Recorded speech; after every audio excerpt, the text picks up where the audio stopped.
बद्रीनाथ धाम का चंपत कौन। बद्रीनाथ धाम में भगवान को चढ़ाया गया दान अगर रास्ते में ही चंपत हो जाए तो सवाल सिर्फ चोरी का नहीं रहता, सवाल सीधे आस्था, सिस्टम और संरक्षण पर खड़ा होता है। और अब मामला छोटा नहीं है, एफआईआर दर्ज हो चुकी है।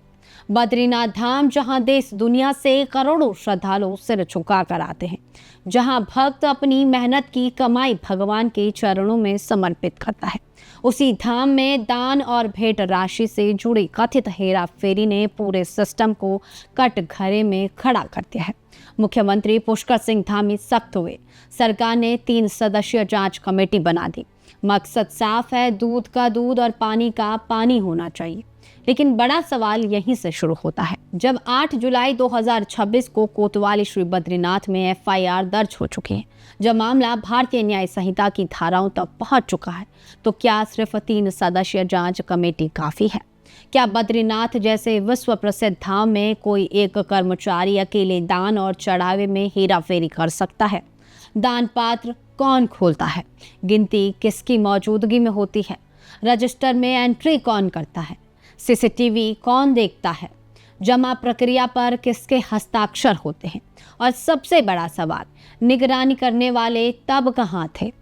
यह बात किसी के भी गले नहीं उतरती कि पूरा खेल सिर्फ एक कर्मचारी के दम पर चल रहा था और सिस्टम को भनक तक नहीं लगी।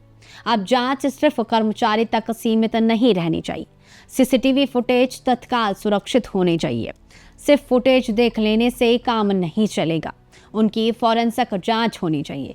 यह पता लगना चाहिए कि कहीं कोई फुटेज डिलीट, एडिट या गायब तो नहीं की गई। अगर कैमरे थे तो गड़बड़ी पकड़ी क्यों नहीं गई? अगर फुटेज नहीं है तो फुटेज गायब किसने की? और अगर सब रिकॉर्ड में था तो हिसाब बिगड़ा कैसे?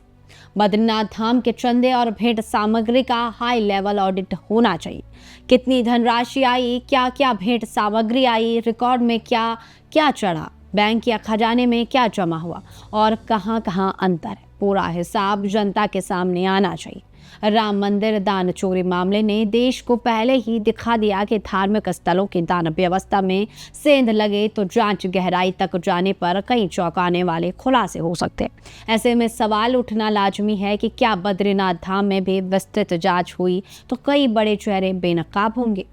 भक्त भगवान को दान देता है, किसी कर्मचारी, अधिकारी या सिस्टम की जेब भरने के लिए नहीं।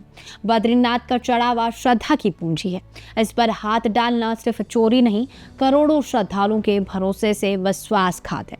अब जवाब चाहिए। एफआईआर हो चुकी है, आगे की कार्रवाई कब? सीसीटीवी की फॉरेंसिक जांच कब? चंदे का हाई लेवल ऑडिट कब? कर्मचारी दोषी है तो उसके पीछे कौन? लापरवाही थी या संरक्षण? और सबसे बड़ा सवाल, बद्रीनाथ धाम का चंपत कौन? मुख्यमंत्री की सख्ती तभी असरदार मानी जाएगी जब जांच की आंच नीचे से ऊपर तक पहुंचे।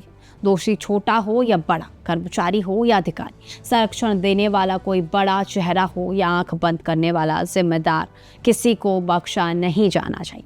क्योंकि बद्रीनाथ में सवाल सिर्फ दान का नहीं है, करोड़ों भक्तों के विश्वास का है। भगवान के दरबार में अगर भक्तों के दान पर हाथ साफ हुआ है तो फिर कार्रवाई भी ऐसी होनी चाहिए कि आने वाले वक्त में कोई भी आस्था के तिजोरी की तरफ आंख उठाकर देखने की हिम्मत न करे।